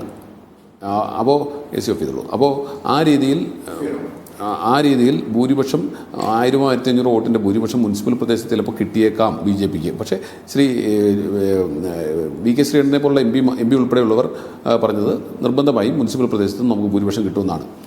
അപ്പോൾ ആ രീതിയിൽ ഞങ്ങളെ സംബന്ധിച്ച് ഞങ്ങളുടെ പ്രതീക്ഷയെ പോലും കവച്ചു വെക്കുന്ന രീതിയിൽ ബി ജെ പിയുടെ ഭാഗത്തു നിന്നുള്ള വോട്ടുകൾ ഞങ്ങളുടെ ഭാഗത്തേക്ക് വരികയാണ് ഉണ്ടായത്. നോക്കൂ, ഇവിടെ അങ്ങനെ വെറുതെ നമുക്ക് വ്യാപകമായി ഇനിയിപ്പോൾ എന്ത് ചെയ്യാനാണ് അടുത്ത 1.5 വർഷം എന്നുള്ളതൊന്നും പ്രസക്തമല്ല. പിന്നെ ഇവിടെ ബൈ ഇലക്ഷൻ വേണ്ടല്ലോ. 70% പോളിംഗ് രേഖപ്പെടുത്തി എന്ന് പറയുന്നത് വലിയ ചെറിയ കാര്യമൊന്നുമല്ല. അതിനപ്പുറത്തേക്ക് ഇവിടെ പിന്നെ ബി ജെ പിയുടെ പ്രതിനിധി പറഞ്ഞല്ലോ, ശ്രീ ഷാബു പ്രസാദ് പറഞ്ഞത് വ്യാപകമായ ശക്തി അല്ലെങ്കിൽ കേവലം 1.5 വർഷത്തേക്ക് എന്ത് ചെയ്യാനാണെന്നൊക്കെ ചോദിക്കുന്നതിന് പ്രസക്തിയില്ല. അതിനപ്പുറത്തേക്ക് നമ്മൾ മനസ്സിലാക്കേണ്ടത് ഈ കോൺസ്റ്റിറ്റ്യുൻസി നമ്മൾ മനസ്സിലാക്കുമ്പോൾ കേരളത്തിൽ ഇപ്പോൾ ശ്രീ പിന്നെ ആനന്ദ് കൊച്ചുകൂടി പറഞ്ഞു, മലബാറിൽ അല്ലെങ്കിൽ കോസ്റ്റൽ കർണാടകയോട് ചേർന്ന് കിടക്കുന്ന മഞ്ചേശ്വരവും കാസർഗോഡുമൊക്കെ, അതിനപ്പുറത്തേക്ക് ഞാനും നിഷാദും ഒക്കെ ജനിക്കുന്നതിന് മുമ്പ് 1970 ബി ജെ പിക്ക് അല്ലെങ്കിൽ അന്നത്തെ ജനസംഘത്തിന്, ഭാരതീയ ജനസംഘത്തിന് അവിടെ ലഭിച്ചിട്ടുള്ള വോട്ട് ഷെയർ എത്രയാണെന്ന് താങ്കൾക്കറിയാമോ? 27.42 ശ്രീ ഒ രാജഗോപാൽ ലഭിച്ചത് 1970 ബി ജെ പിക്ക് ലഭിച്ചത് 27.42. ആ പ്രദേശത്ത് RSSനും ബി ജെ പിക്കും അത്രയും സ്വാധീനമുള്ള ഒരു പ്രദേശത്ത് പിന്നീട് അവരുടെ സ്വാധീനം വർദ്ധിപ്പിക്കാനോ അവർക്ക് ആ സീറ്റ് എ ക്ലാസ്സിലേക്ക് എത്തിയെന്നവർ പറയുന്നതല്ലാതെ 2ാം സ്ഥാനത്തേക്ക് എത്തുന്നു, 2016 ശേഷം 2ാം സ്ഥാനത്തേക്ക് എത്തി എന്നൊഴിച്ചാൽ അവർക്ക് ജയിക്കുന്ന ഒരു സ്റ്റേജിലേക്ക് എത്തിക്കാൻ കഴിയുന്നില്ല. അവിടെയും അടിസ്ഥാനപരമായ പ്രശ്നം പാർട്ടിയിലെ ഉൾപാർട്ടി പ്രശ്നങ്ങൾ തന്നെയാണ്. ശോഭാ സുരേന്ദ്രനെ അനുകൂലിക്കുന്നവർ, ഇപ്പുറത്ത് കൃഷ്ണകുമാറിനെ അനുകൂലിക്കുന്നവർ, സംസ്ഥാന പ്രസിഡന്റിനെ അനുകൂലിക്കുന്നവർ, സംസ്ഥാന ട്രഷററെ അനുകൂലിക്കുന്നവർ, വി മുരളീധരനെ അനുകൂലിക്കുന്നവർ, NN കൃഷ്ണദാസ് ശ്രീ കൃഷ്ണദാസ് പക്ഷം ചേരുന്നവർ, ഇവരൊക്കെ തമ്മിലുള്ള മുമ്പ് ശ്രീ ആനന്ദ് കൊച്ചുകൂടി പറഞ്ഞ ഒരു കാര്യം കറക്റ്റാണ്. ഇവരിൽ ഒരാളെ മറ്റൊരാൾ രക്ഷപ്പെടാൻ സമ്മതിക്കില്ല എന്നുള്ളത് ഒരു യാഥാർത്ഥ്യമായി നിൽക്കുന്നു. അതിനപ്പുറത്തേക്ക് ഇവിടെ മുനിസിപ്പാലിറ്റിയിൽ അവിടെ കഴിഞ്ഞ 2 തവണയായി മത്സരിക്കുമ്പോഴും അവർക്ക് മുനിസിപ്പൽ പ്രദേശത്ത് ഒരു കക്ഷി എന്ന നിലയിൽ ബി ജെ പി എന്ന നിലയിൽ മുനിസിപ്പാലിറ്റിയുടെ ഭരണം നേരെ കൊണ്ടുപോകാൻ കഴിഞ്ഞിട്ടില്ല എന്ന ഒരു വസ്തുത, അത് ജനങ്ങളിലേക്ക് എത്തിക്കുവാൻ UDF കഴിഞ്ഞിട്ടുണ്ട്. അതിൻ്റെ കൂടി ഫലമായിട്ടാണ് മുനിസിപ്പൽ പ്രദേശത്ത് കൂടി ഞങ്ങൾക്ക് കടന്നു കയറാൻ കഴിയുന്നത്. മണ്ഡലത്തിന്റെ ഘടന പരിശോധിച്ചാലും ബി ജെ പിക്ക് ജയിക്കുക സാധ്യമല്ല ഏത് സ്ഥാനാർത്ഥി അവതരിപ്പിച്ചാലും. അതുകൊണ്ട് അവരുടെ തിരിച്ചുവരവ് മോഹങ്ങൾ വെറുതെയാണെന്ന് പറയുന്നു ശ്രീ ജ്യോതികുമാർ ചമക്കല. എന്നോടൊപ്പം CM പ്രകാശൻ മാസ്റ്റർ കൂടി. CM പ്രകാശൻ, ഞാൻ അല്പം വൈകി പോയതിൽ ക്ഷമ ചോദിക്കുകയാണ്. CM പ്രകാശൻ, ബി ജെ പിയെ സംബന്ധിച്ച് അവർക്ക് അകത്തുണ്ടായ പടലപ്പിണക്കങ്ങൾ, സ്ഥാനാർത്ഥി നിർണയത്തിലെ പാളിച്ച, ഇവയൊക്കെ കൊണ്ടാണ് നമ്മൾ തോറ്റുപോയത് എന്നൊരു ആഭ്യന്തര വിലയിരുത്തൽ ആ പാർട്ടിക്കകത്തും അതിൻ്റെ അണികൾക്കിടയിലും അതിൻ്റെ സിമ്പതൈസേഴ്സിലും ഒക്കെ കാര്യമായിട്ടുണ്ട്. അതായിരുന്നോ പ്രശ്നം? അതോ അതിനപ്പുറത്തേക്ക് ബി ജെ പി അടിസ്ഥാനപരമായി തന്നെ വിജയിക്കാൻ സാധ്യതയില്ലാത്ത മണ്ഡലമെന്നാണോ നിങ്ങൾ കാണുന്നത്? അതോ ബി ജെ പിയുടെ മുദ്രാവാക്യങ്ങളോ? ബി ജെ പി അവിടെ പരമാവധിയിൽ കവിഞ്ഞ വിഭജന രാഷ്ട്രീയം പരിശ്രമിക്കുന്ന നമ്മൾ കണ്ടിട്ടുണ്ട്. വഖഫ് ബോർഡ് വന്നാൽ മൊത്തം ഇപ്പോൾ കൽപ്പാത്തി എല്ലാം എടുത്തുകൊണ്ട് പോകാൻ പോവാണ്. അവിടുത്തെ സ്ഥാനാർത്ഥി എറണാകുളത്ത് വന്ന് വഖഫിൻ്റെ സമരവുമായി ബന്ധപ്പെട്ട പന്തലിൽ വന്ന് പങ്കെടുക്കുന്നു. അങ്ങനെ മൊത്തത്തിൽ എങ്ങനെയാണോ ഡിവിസീവായ സാധ്യതകളെ പരമാവധി പാറ്റാൻ ശ്രമിച്ചു. പക്ഷേ അവിടുത്തെ ബഹുഭൂരിപക്ഷം മനുഷ്യരും ആ അജണ്ടയെ തള്ളിക്കളയുന്ന കാഴ്ചയാണ് കണ്ടത്. സത്യത്തിൽ ബി ജെ പി രാഷ്ട്രീയത്തിന് വേര് പറയുന്നതാണോ അതോ അവരുടെ ആഭ്യന്തര പ്രശ്നങ്ങളുടെയൊക്കെ ഒരു താൽക്കാലികമായ പ്രതിഭാസമാണോ ഈ ദുർബലത? ബി ജെ പിക്ക് കഴിഞ്ഞ നിയമസഭാ തെരഞ്ഞെടുപ്പിൽ കിട്ടിയ വോട്ടിൽ നിന്ന് 12,000-ഓളം വോട്ടുകൾ കുറഞ്ഞു. കഴിഞ്ഞ തെരഞ്ഞെടുപ്പായി താരതമ്യം ചെയ്യുമ്പോൾ അവിടെയും 5,000-ഓളം വോട്ടുകൾ കുറഞ്ഞു. അത് യാദൃച്ഛികമാണ് എന്ന് പറയാൻ വേണ്ടി കഴിയില്ല. ഉയർന്നു വന്നിരിക്കുന്ന ഏറ്റവും ഗൗരവമായിട്ടൊരു വിഷയം, കഴിഞ്ഞ തെരഞ്ഞെടുപ്പിൽ തൃശ്ശൂരിൽ ബി ജെ പിയുടെ സ്ഥാനാർത്ഥി ജയിക്കുന്നതിന് വേണ്ടി കോൺഗ്രസ് ഉണ്ടാക്കിയെടുക്കുന്ന ഡീൽ സംബന്ധിച്ച് വലിയ ചർച്ച വന്നു. അതിൽ 86,000 വോട്ട് കോൺഗ്രസിന് കുറഞ്ഞപ്പോഴാണ് അവിടെ ഭൂരിപക്ഷം കിട്ടിയിട്ട് പിന്നെ സുരേഷ് ഗോപി ജയിക്കുന്ന ഒരു നിലയുണ്ടായത്. ഇടതുപക്ഷ മുന്നണിക്കാവട്ടെ 6600 വോട്ടുകൾ വർദ്ധിക്കുന്ന ഒരു നിലയാണ് തൃശ്ശൂരിലുണ്ടായത്. അവിടെ അന്ന് തന്നെ ഓർത്ത് വന്നിരിക്കുന്ന ഒരു വലിയ ചർച്ചയാണ് നടക്കാൻ പോകുന്ന ഉപതെരഞ്ഞെടുപ്പിൽ BJPയുടെ വോട്ടുകൾ കോൺഗ്രസിന് നൽകാം. അതുണ്ടായിട്ടുണ്ടോ എന്നുള്ള കാര്യത്തെ സംബന്ധിച്ച് ഗൗരവമായ ചർച്ച രാഷ്ട്രീയ മണ്ഡലത്തിൽ ഉയർന്നു വന്നിട്ടുണ്ട്. പിന്നെ ഈ തെരഞ്ഞെടുപ്പ് ഏറ്റവും ഗുരുതരമായിട്ടുള്ള തകർച്ച നേരിട്ട പാർട്ടി ഏതാ? അത് BJP ആണ്. അവർക്ക് സ്ഥാനാർത്ഥികളുമായി ബന്ധപ്പെട്ട പ്രശ്നങ്ങളുണ്ട്, അവർ സ്വീകരിച്ച തെരഞ്ഞെടുപ്പ് പ്രവർത്തനവുമായി ബന്ധപ്പെട്ട തർക്കങ്ങളുണ്ട്, വോട്ട് കച്ചവടവുമായി ബന്ധപ്പെട്ട് ഉയർന്നു തർക്കമുണ്ട്, കള്ളപ്പണവുമായി ബന്ധപ്പെട്ട് ഉയർന്നു തർക്കമുണ്ട്. ഇവിടെ ഇപ്പോൾ BJPക്ക് വേണ്ടി സംസാരിച്ചിട്ടുള്ള ഷാവു പ്രസാദ് എത്ര ലാഘവത്തോടെയാണ് ഈ തെരഞ്ഞെടുപ്പ് ഒന്നും സംഭവിക്കാനില്ല എന്ന നിലക്കല്ലേ അദ്ദേഹം പറഞ്ഞു പോയത്. കാരണം എന്താ, വോട്ട് വിൽക്കാൻ തീരുമാനിച്ചിട്ടുണ്ടോ എന്നുള്ള സംശയത്തെ ബലപ്പെടുന്നില്ലേ അദ്ദേഹത്തിൻ്റെ വർത്തമാനം. പിന്നെ അവർ വളരെ കൂട്ടായ പ്രവർത്തനമാണ് നടത്തുന്നത് എന്ന് പറഞ്ഞാൽ ഞാൻ ചോദിക്കട്ടെ, സ്വയം ശരിയാണെന്നാണ് ഓരോരുത്തരുടെയും വിചാരം. പറയുന്ന ആരാ? പറയുന്നത് നേരത്തെ BJP അധ്യക്ഷനായ CK പത്മനാഭനാണ്. തൻ്റെ പാർട്ടിക്കകത്തിന് നേതാക്കന്മാരെ സംബന്ധിച്ച് കേരളത്തിലെ BJP എവിടെയും എത്തിയിട്ടില്ല. അതുപോലെ തന്നെ ഇവിടെ നേതൃമാറ്റം വേണം. ഇത് പറഞ്ഞിരിക്കുന്നത് വേറെ ആരുമല്ല, CK പത്മനാഭനാണ്. നിങ്ങൾ കാണാൻ വേണ്ടിയിട്ട് കേരളത്തിലെ BJP കടിഞ്ഞാണില്ലാത്ത കുതിരയാണ്. പറഞ്ഞിരിക്കുന്ന ആരാ? NDAയുടെ സംസ്ഥാന വൈസ് ചെയർമാനായിട്ടുള്ള വിഷ്ണുപുരം ചന്ദ്രശേഖരനാണ്. അതുപോലെ തന്നെ BJPയുടെ മേൽക്കൂര മാറ്റണം പറഞ്ഞിരിക്കുന്ന ആരാ? ഞങ്ങളല്ല. BJPയുടെ അഖിലേന്ത്യാ ജനറൽ കൗൺസിൽ അംഗമായിട്ട് ശിവരാമനാണ് പറഞ്ഞിരിക്കുന്നത് BJPയുടെ മേൽക്കൂര മാറണം എന്ന് പറഞ്ഞാൽ ഈ തെരഞ്ഞെടുപ്പിലെ വ്യത്യസ്ത വിഷയങ്ങളുമായി ബന്ധപ്പെട്ടുകൊണ്ട് കടുത്ത നിലയിലുള്ള അഭിപ്രായ വ്യത്യാസം ഉണ്ടായിട്ടുണ്ട് എന്നുള്ള വിഷയമാണ്. ഇപ്പോൾ നേരത്തെ കൊടകരയിലെ കുഴൽപ്പണം അത് പാലക്കാട് തെരഞ്ഞെടുപ്പിന് വേണ്ടിയാണ് എന്നുള്ളത് എല്ലാവർക്കും അറിയുന്നതാണ്.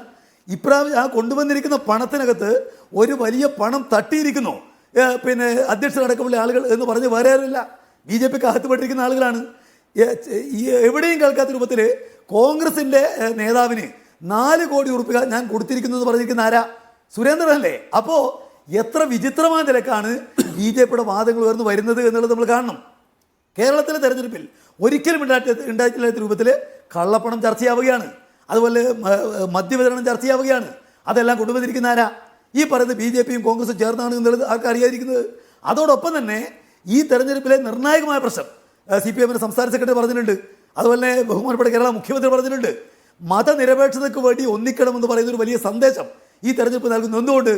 ഇവിടെ UDFന്റെ സ്ഥാനാർത്ഥി ജയിച്ചിരിക്കുന്നത് BJPയുടെ വോട്ട് വാങ്ങിച്ചിട്ടാണ്. അതുപോലെ തന്നെ ലീഗിന് ഉപയോഗിച്ചുകൊണ്ട് ജമാഅത്തെ ഇസ്ലാമി, അതുപോലെ തന്നെ SDPI, അതുപോലെ പിന്നെ പോപ്പുലർ ഫ്രണ്ട് ഉൾപ്പെടെയുള്ള വെൽഫെയർ പാർട്ടി അടക്കമുള്ള ആളുകളുടെ വോട്ടുകൾ നേടിക്കൊണ്ടാണ് എന്നുള്ള വിഷയം അവർ പരസ്യമായിട്ട് സമ്മതിച്ചല്ലോ. ഒരു തെരഞ്ഞെടുപ്പിൽ ജയമുണ്ടായിക്കഴിഞ്ഞാൽ ആരാണ് ഏറ്റവും ആദ്യം ആഹ്ലാദ പ്രകടനം നടത്തുക? അതിന് മുന്നണിയിൽ നിന്നിരിക്കുന്ന ആളല്ലേ. ഇവിടെ ആരാണ് നടത്തിയിരിക്കുന്നത്? SDP ആണ്, കോൺഗ്രസ് അല്ല. ഇവിടെ തെരഞ്ഞെടുപ്പിൽ കോൺഗ്രസ് സ്ഥാനാർത്ഥി ജയിച്ചപ്പോൾ ആദ്യം ആഹ്ലാദ പ്രകടനം നടന്നിരിക്കുന്നത് SDPയുടെ ഭാഗത്തു നിന്നാണ്. അപ്പോൾ ഈ തെരഞ്ഞെടുപ്പിൽ നല്ലതുപോലെ ന്യൂനപക്ഷ ഭൂരിപക്ഷ വർഗീയത അവരുടെ വോട്ടുകൾ നേടിയാണ് ഇവിടെ കോൺഗ്രസ് ജയിച്ചതെന്നുള്ളത് വളരെ വ്യക്തമാണ്. അവരെ സംബന്ധിച്ച് അവർക്ക് ഈ നാട്ടിലെ BJPയുടെ അടിത്തറ ഇളക്കാൻ ഒരു മതനിരപേക്ഷ കക്ഷിക്ക് കഴിഞ്ഞു എന്ന നിലയ്ക്കല്ല നിങ്ങൾ കോൺഗ്രസിനെ കാണുന്നത്. മറിച്ച് കോൺഗ്രസും BJPയും തമ്മിൽ ഡീൽ ഉണ്ടാക്കി ചില പ്രദേശങ്ങളിലെ വോട്ട് വാങ്ങിച്ചെടുത്തു എന്ന നിലയ്ക്കാണ്. അതെങ്ങനെയാണ് കാണാൻ വേണ്ടി കഴിയുക? കോൺഗ്രസും ലീഗും BJPയും ചേർന്ന് മത്സരിച്ച കാലം ഇവിടെ ഉണ്ടായിട്ടുണ്ടല്ലോ, നമ്മൾ കണ്ടിരിക്കുന്നതല്ലേ അത്. ഈ കേരളത്തിൽ ഇപ്പോൾ കഴിഞ്ഞ കുറെ കാലമായിട്ട് BJPയും അതുപോലെ കാലങ്ങളുണ്ട്. അവർ രണ്ടുപേരും ഒരേ കാര്യങ്ങൾ വെച്ചുകൊണ്ട് അതല്ല പൊതുവിൽ പരിശോധിക്കുമ്പോൾ കേരളത്തോട് തികഞ്ഞ അന്യായം കാണിക്കുന്നു കേന്ദ്ര ഗവൺമെൻറ്. സ്വാഭാവികമായിട്ടും അതിനോട് ചെറുക്കേണ്ട പാർട്ടിയല്ലേ ഇന്ത്യയിലെ പ്രധാന പ്രതിപക്ഷമായിട്ടുള്ള കേരളത്തിലെ പ്രധാന പ്രതിപക്ഷമായിട്ട് കോൺഗ്രസ് എതിർക്കുന്നുണ്ടോ? കേരളത്തിലെ പണം നിഷേധിക്കുമ്പോൾ, കേരളത്തിലെ ബജറ്റിൽ പ്രൊവിഷൻ ഇല്ലാതിരിക്കുമ്പോൾ, കേരളത്തിലെ പദ്ധതികൾക്ക് തുരങ്കം വെക്കുമ്പോൾ, കേരളത്തോട് ശത്രുതാപരമായിട്ട് നിലപാട് സ്വീകരിക്കുമ്പോൾ, വയനാട് ദുരന്തത്തെ സഹായിക്കാതിരിക്കുമ്പോൾ, അവിടെയെല്ലാം കേരളത്തിലെ ജനങ്ങളുടെ കൂടെ നിൽക്കാൻ ബാധപ്പെട്ട പാർട്ടിയല്ലേ ഈ പറയുന്ന കോൺഗ്രസ്. അതുപോലെ UDF നിൽക്കുന്നുണ്ടോ? അത് BJPയുടെ B ടീമാണ് കാര്യത്തിൽ. അപ്പം അതുകൊണ്ട് കോൺഗ്രസും BJPയും എന്താണ് എന്നുള്ളത് കൃത്യമായ നിലക്ക് കേരളത്തിലെ ജനങ്ങൾക്ക് അറിയുന്നതാണ്. അതിന് മകുടം ചേർത്തുന്ന ഒന്നാണ് BJPയുടെ ദുർബലതയും പരാജയങ്ങളും ചർച്ച ചെയ്യുമ്പോൾ BJP കോൺഗ്രസുമായി ഉണ്ടാക്കിയ ഡീൽ ചർച്ച ചെയ്യണമെന്ന ഒരു പുതിയ വിവക്ഷ കൂടി അദ്ദേഹം മുന്നോട്ട് വയ്ക്കുകയാണ്. പുതിയൊരു ഡയമെൻഷൻ അല്ലെങ്കിൽ ഒരു ആരോപണം മുന്നോട്ട് വയ്ക്കുകയാണ്. ചർച്ചയിലേക്ക് വീണ്ടും ശ്രീ ജ്യോതികുമാർ ചാമക്കാല, നിങ്ങൾ മതനിരപേക്ഷത വർഗീയതയ്ക്കുമേൽ നേടിയ വിജയം എന്നൊക്കെ ആഘോഷിക്കുമ്പോഴും അതിൻ്റെ മേൽ വലിയ നിഴലുകൾ വീഴ്ത്താൻ അപ്പുറത്ത് വലിയ പണി നടക്കുന്നത് കാണുന്നുണ്ടല്ലോ. ചർച്ചയിൽ ഇപ്പോൾ ചർച്ചകൾ ഏതാണ്ട് ആ നിലയ്ക്ക് വഴിമാറ്റാനും അവർക്ക് കഴിഞ്ഞിട്ടുണ്ട് എന്നതുകൂടി കാണുക. അപ്പോൾ നിങ്ങൾ BJPയെ തോൽപ്പിച്ചു, അപ്പം CPM ആണ് അപ്പുറത്ത് ഇങ്ങനെ ജയിച്ചതെങ്കിൽ CPMഉം BJPയും തമ്മിൽ ഡീലുണ്ടാക്കി എന്ന് നിങ്ങൾ ആക്ഷേപിച്ചേനെ. ഇത്തവണ നിങ്ങൾ ജയിക്കുമ്പോൾ നിങ്ങളുടെ മതനിരപേക്ഷതയുടെ വിജയം, BJPയെ തകർത്തുകൊണ്ടുള്ള വിജയം എന്ന് സമ്മതിച്ച് തരണമോ എന്നാണ് അവരുടെ ചോദ്യത്തിലെ വ്യംഗ്യം. അല്ല, എപ്പോഴും ക്ഷീരമുള്ളൊരു അകിടിൻ ചുവട്ടിലും ചോര തന്നെ കൊതുകിന് കൗതുകം എന്നത് CPM-നെ സംബന്ധിച്ച് ഈ ഘട്ടത്തിൽ വളരെ പ്രസക്തമാണ്. നോക്കൂ, ഞങ്ങളെ സംബന്ധിച്ച് ഞങ്ങൾ 3 തവണയായി ജയിച്ചുകൊണ്ടിരിക്കുന്ന സീറ്റ് 4ാമത്തെ തവണ ഉപതെരഞ്ഞെടുപ്പ് വന്നപ്പോൾ അവിടെ മുൻകാലങ്ങളിൽ ഉണ്ടായതിനേക്കാൾ കൂടുതൽ ഭൂരിപക്ഷത്തിൽ ജയിക്കുമ്പോൾ ഇത് വർഗീയ ശക്തികളുടെ കൂട്ടായ്മയാണ് എന്നൊക്കെ പറയുന്നത് എന്തിൻ്റെ അടിസ്ഥാനത്തിലാണെന്ന് എനിക്ക് മനസ്സിലാകുന്നില്ല. അവിടെയാണ് ഞാൻ ചോദിക്കുന്നത്, മുനിസിപ്പാലിറ്റിയിൽ 11,000 വോട്ടിൻ്റെ ഷിഫ്റ്റ് ഉണ്ടായിരിക്കുന്നത് എന്തിൻ്റെ അടിസ്ഥാനത്തിലാണ്? അപ്പോൾ ഞങ്ങൾ ജയിച്ചാൽ മാത്രമേ അത് മതനിരപേക്ഷതയുടെ ഭാഗമാകൂ എന്ന് ചിന്തിക്കുന്ന അല്പന്മാരായ മൂടുകുലുക്കി പക്ഷികളാണ് CPM എന്ന് വീണ്ടും വീണ്ടും തെളിയിച്ചുകൊണ്ടിരിക്കുക. ഇവിടെ BJP-യെ ഒരു ജയത്തിൽ നിന്നും അകറ്റി നിർത്തിക്കൊണ്ട് ഉപതെരഞ്ഞെടുപ്പിൽ മത്സരിച്ചതിൻ്റെ പേരിൽ എന്തൊക്കെയാണ് പറഞ്ഞുകൊണ്ടിരുന്നത്? ഇവിടെ അത്രയും BJP-ക്ക് കൊടുക്കാൻ വേണ്ടിയാണ്. ഇപ്പോൾ വന്നിരുന്ന ഒരു ഉടുപ്പില്ലാതെ പറയുന്നില്ലേ തൃശ്ശൂരുമായിട്ടൊരു ധാരണ ഉണ്ടായിരുന്നു. ഇതേ പാർട്ടിയുടെ നേതാക്കന്മാർ ഈ തെരഞ്ഞെടുപ്പ് തുടങ്ങിയപ്പോൾ പറഞ്ഞത് വടകരയും പാലക്കാടും തമ്മിൽ ധാരണ ഉണ്ടായിരുന്നല്ലേ. എവിടെയെങ്കിലും ഒന്ന് ഉറച്ചു നിൽക്കുന്നേ, എവിടെയെങ്കിലും ഒന്ന് ഉറച്ചു നിൽക്കുക. അപ്പോൾ അപ്പം തോന്നുന്ന രീതിയിൽ അവരുടെ അഭിപ്രായം മാറ്റിക്കൊണ്ട് മുന്നോട്ട് പോകുന്ന CPM-നെ സംബന്ധിച്ച് ഇനി ഒന്നും പറയാനില്ല. നിങ്ങൾ ചോദിച്ചല്ലോ, ഇങ്ങനെ പ്രചാരണവുമായി ഇറങ്ങിയിരിക്കുകയാണ്, വർഗീയ ശക്തികളുമായി കൂട്ടിയിരുന്നുകൊണ്ടാണ് ഞങ്ങൾ ജയിച്ചതെന്ന്. ഇതിന് മുമ്പ് എന്തെല്ലാം പ്രചാരണം നടത്തി? തെരഞ്ഞെടുപ്പ് സമയത്ത് എന്തെല്ലാം വ്യാജ പ്രചാരണങ്ങൾ നടത്തി? അതെല്ലാം ജനങ്ങൾ തള്ളിക്കളഞ്ഞില്ലേ? അപ്പോൾ കേരളത്തിലെ ജനങ്ങൾക്ക്, പ്രത്യേകിച്ച് പാലക്കാട്ടെ വോട്ടർമാരെ അപമാനിക്കരുത് എന്ന് മാത്രമേ എനിക്ക് CPM-നോട് പറയാനുള്ളൂ. പാലക്കാട്ടെ ജനങ്ങളെ ഇത്തരത്തിൽ എന്തെല്ലാം പറഞ്ഞ് പറ്റിക്കാൻ ശ്രമിച്ചു, അതിനെയൊക്കെ അതിജീവിച്ചുകൊണ്ട് ചരിത്രത്തിലില്ലാത്ത ഭൂരിപക്ഷം നൽകി ഞങ്ങളെ വിജയിപ്പിക്കുമ്പോൾ എന്തിനാ ഇത്ര ഹാലളകുന്നത്? ഷാബു പ്രസാദ് പോലും പറഞ്ഞില്ലല്ലോ ഇതിനെക്കുറിച്ച്. BJP-ക്ക് എന്തുകൊണ്ട് വോട്ട് കുറഞ്ഞു, അല്ലെങ്കിൽ BJP തകരുകയാണോ എന്ന ചോദ്യം ചോദിക്കുമ്പോൾ കോൺഗ്രസ് ജയിച്ചത് വർഗീയവാദികളുടെ പിന്തുണയോടുകൂടിയാണ് എന്ന് പറയുന്ന പ്രകാശൻ മാസ്റ്ററോട് എനിക്ക് പരമപുച്ഛമാണ്. അതിനപ്പുറം ഇതിനകത്ത് മാധ്യമപ്രവർത്തകനായ ആനന്ദ് കൊച്ചുകൂടി തുടരുന്നു. ആനന്ദ്, BJP-യിലേക്ക് തന്നെ മടങ്ങി വന്നാൽ BJP-യുടെ വിജയമോഹങ്ങൾ, ഒടുവിലത്തെ പരാജയങ്ങൾ, വീഴ്ചകൾ എത്രയോ കാലമായി ആവർത്തിച്ച് കണ്ടുകൊണ്ടേയിരിക്കുന്നു. സുരേഷ് ഗോപിയുടെയും അല്ലെങ്കിൽ മെട്രോമാൻ്റെ മുന്നേറ്റം, സുരേഷ് ഗോപിയുടെ വിജയം പോലുള്ള ചില എക്സംഷൻസ് മാത്രമേ അതിലുള്ളൂ. BJP-യുടെ സത്യത്തിലുള്ള കേരളത്തിലെ വീഴ്ചക്കാരൻ ഇപ്പോൾ പാലക്കാട് നോക്കുക. പാലക്കാട് ഒരു 70 above ഒരു മെജോറിറ്റി കമ്മ്യൂണിറ്റി ഹിന്ദു സമുദായങ്ങളുള്ള ഒരു മണ്ഡലത്തിൽ കഴിഞ്ഞ 3 തവണയായി ഒരു മൈനോറിറ്റി പ്രതിനിധി അല്ലെങ്കിൽ മൈനോറിറ്റി ഒരു വിഭാഗത്തിൽ നിന്നുള്ള ആൾ വിജയിച്ചു വരുന്നത് കാണുകയാണ്. അവിടെ BJP വലിയ തോതിലുള്ള ഡിവിസീവായ സംഗതികൾ പറഞ്ഞു. വഖഫ് വലിയ വിഷയമാക്കി അവിടെ പറഞ്ഞു. നമ്മുടെ ആളുകൾ മാത്രം വോട്ട് ചെയ്യാൻ പോകുന്നില്ല, അവർ സംഘടിതമായി വോട്ട് ചെയ്യാൻ വരുന്നത് കാണൂ പോലുള്ള സംഗതികൾ പ്രസംഗിക്കുന്നത് കണ്ടു. സത്യത്തിൽ അത് ഒരു നിലയ്ക്കും ഏശിയില്ലല്ലോ. ഒരർത്ഥത്തിലും ഈ വഖഫ് ഇപ്പോൾ കേരളത്തിൽ കത്തിപ്പിടിക്കുന്നത് പാലക്കാട്ടുകാർ എടുത്തില്ലല്ലോ. വർഗീയത എന്ന് പറയുന്ന സംഗതിയെ അവരെടുത്തതേയില്ല. പകരം വലിയ ഭൂരിപക്ഷത്തിൽ രാഹുൽ മാങ്കൂട്ടത്തിനെ വിജയിപ്പിക്കാൻ ആരുടെ സ്ഥാനാർത്ഥി? ഷാഫി പറമ്പിലിന്റെ സ്ഥാനാർത്ഥിയെ. സത്യത്തിൽ കേരളത്തിന് വേണ്ടി മുദ്രാവാക്യങ്ങൾ തെരഞ്ഞെടുക്കുന്നതിൽ BJP-ക്ക് പാളിപ്പോകുന്നുണ്ടോ? അത് സുരേന്ദ്രന്റെ മാത്രം ഒരു പാളലാണോ?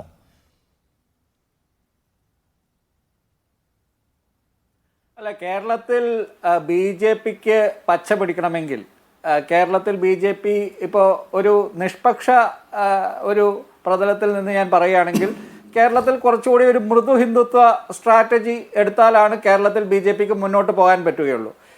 നമ്മൾ ഈ കേരളത്തിലെ ഹൈന്ദവ സമൂഹത്തെ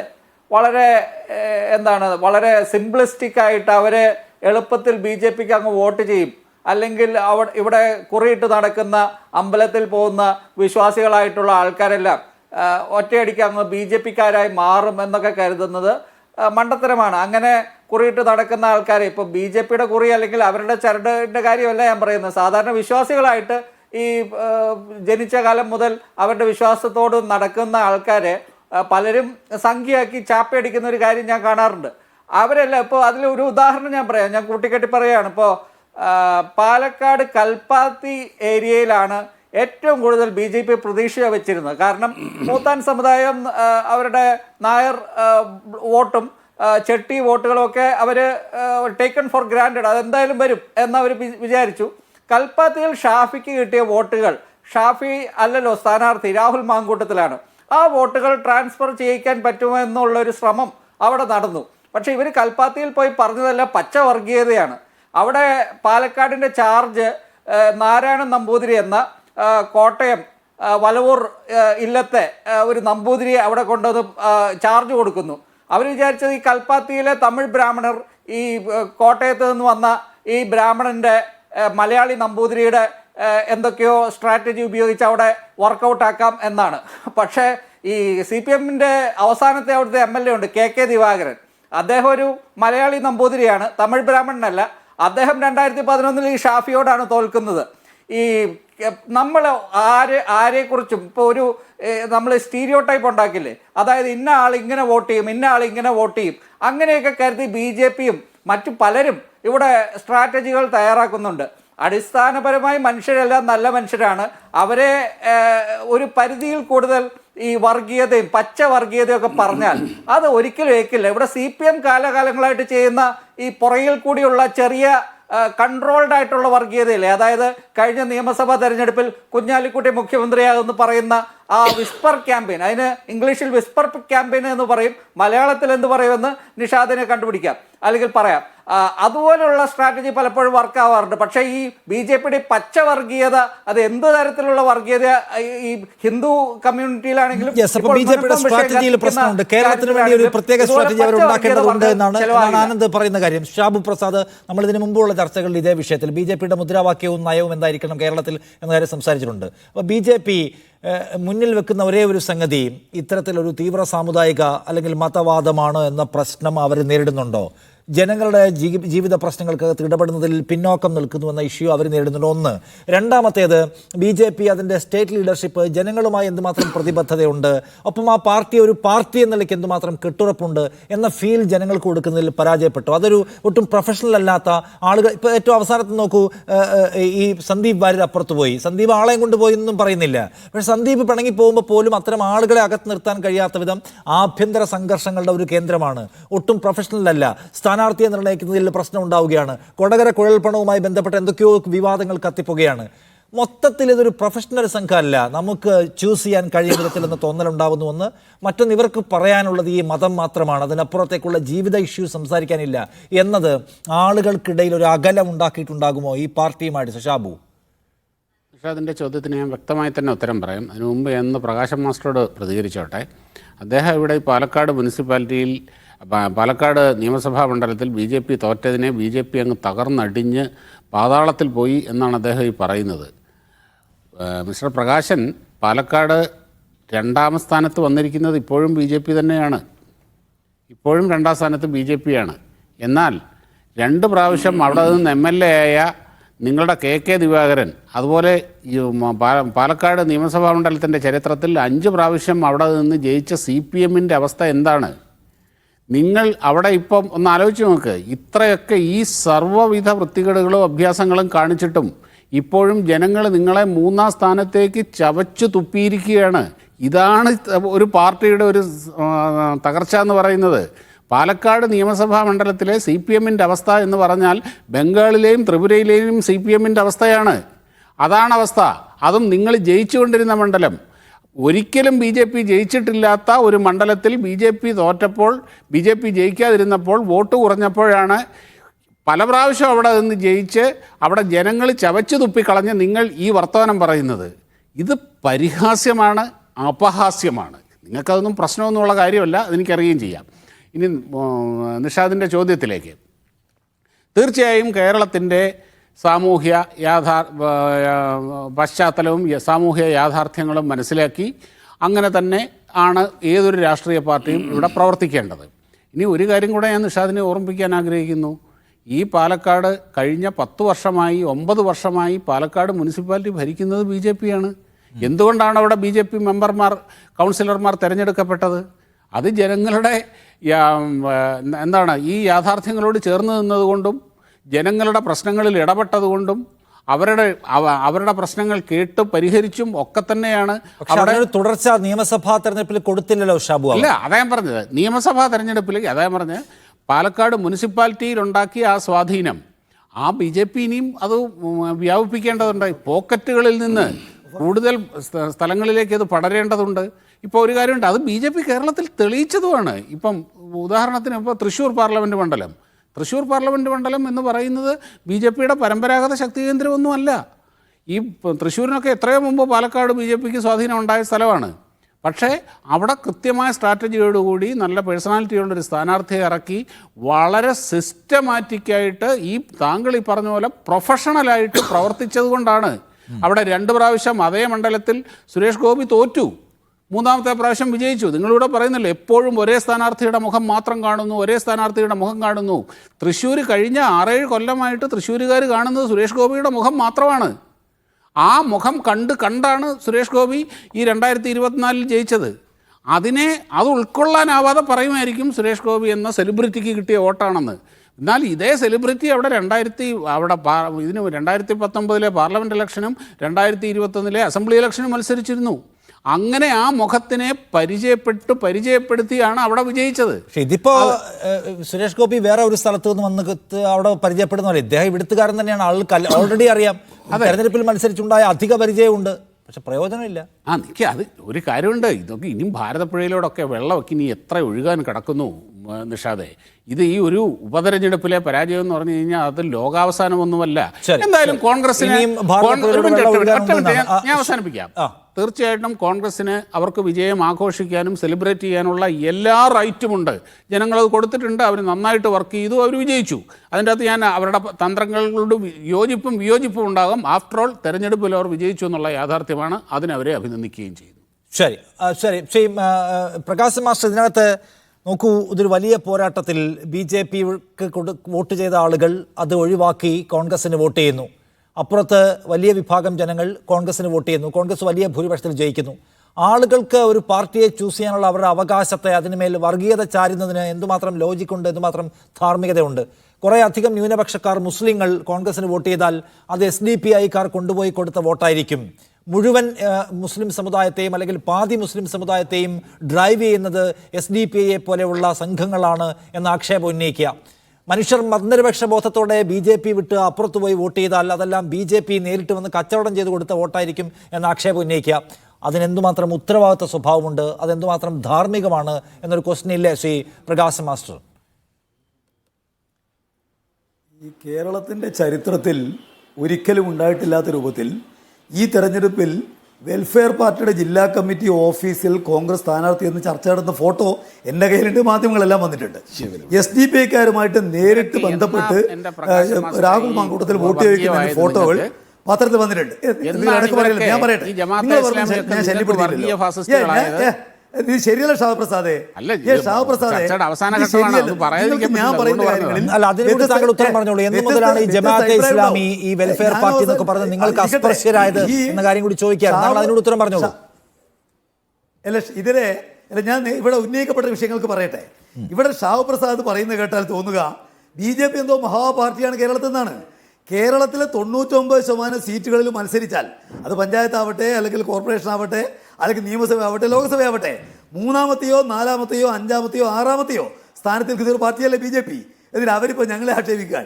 വയനാട്ടിൽ അവർക്ക് കെട്ടിവെച്ച കാശ് പോയി എന്നുള്ള കാര്യം നിങ്ങൾ കാണുന്നില്ലേ? പിന്നെ നേരത്തെ കിട്ടിയിരിക്കുന്ന വോട്ടിൽ എത്ര വലിയ കുറവാണ്. 51,000 വോട്ടുകൾ കിട്ടിയതിൽ ഇപ്രാവശ്യം 11,000-ലേറെ വോട്ടുകൾ കുറഞ്ഞിരിക്കുന്നു. അത് യാദൃച്ഛികമാണെന്ന് ഇങ്ങനെ പറയാൻ വേണ്ടി കഴിയുക. 6 മാസക്കാലം കൊണ്ട് കുറഞ്ഞിരിക്കുന്ന വോട്ടുകൾ 6,000. അതിങ്ങനെ യാദൃച്ഛികമാവുക. അതുകൊണ്ട് കാരണമുണ്ട് എന്നുള്ളത് പറയാൻ വേണ്ടി കഴിയും. പിന്നെ പഴയ പാലക്കാട് മണ്ഡലമല്ല ഇപ്പോഴത്തെ പാലക്കാട് മണ്ഡലം. പാലക്കാട് മണ്ഡലം പുനഃസംഘടിപ്പിക്കപ്പെട്ട മണ്ഡലമാണ്. ഞങ്ങൾ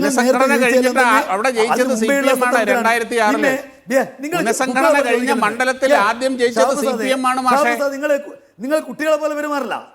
ഷാവപ്രസാദേ, നിങ്ങൾ ഉത്തരവാദപ്പെട്ട രാഷ്ട്രീയക്കാരനെ പോലെ പെരുമാറുന്നത്. നിങ്ങൾ എന്തെല്ലാം അന്യായം പറഞ്ഞു. ഞാൻ ഒറ്റ വാക്ക് മറുപടി പറഞ്ഞില്ലല്ലോ. ഇത് ചർച്ചയുടെ അവസാനം ഇനി ഒരു ചാൻസ് ഇല്ല, അതുകൊണ്ട് ഞാൻ പറഞ്ഞതാണ്. ഇവിടെ 303 സീറ്റിൽ നിന്ന് ഇല്ലെങ്കിൽ അടുത്ത ചർച്ച പറഞ്ഞു ഒന്ന് പ്രസാദ് ഒറ്റ ചർച്ചയൊന്നും പങ്കെടുക്കുന്ന 303 സീറ്റിൽ നിന്ന് 240 ആയത് വലിയ ക്രിയാത്മകമായ വളർച്ച. എന്ത് കാര്യമായി പറയുന്നത്? ഇവിടെ വളരെ വ്യക്തമായിട്ട് തന്നെ പറയാൻ വേണ്ടി കഴിയും. കോൺഗ്രസിനും പരസ്പര തൊഴിലായ്മയുടെ പ്രശ്നമില്ല. കാരണം അവർ ഒന്നിച്ച് മത്സരിച്ചാണ്. BJPയും കോൺഗ്രസും ലീഗും ഒറ്റ സ്ഥാനാർത്ഥിയെടുത്ത് മത്സരിച്ചത് ഈ കേരളം കണ്ടതാണല്ലോ. അതുകൊണ്ട്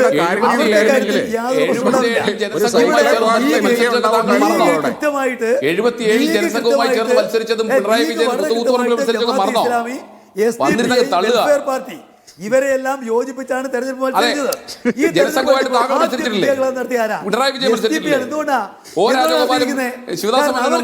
ജയിപ്പിച്ചത് ഞങ്ങളാണ്.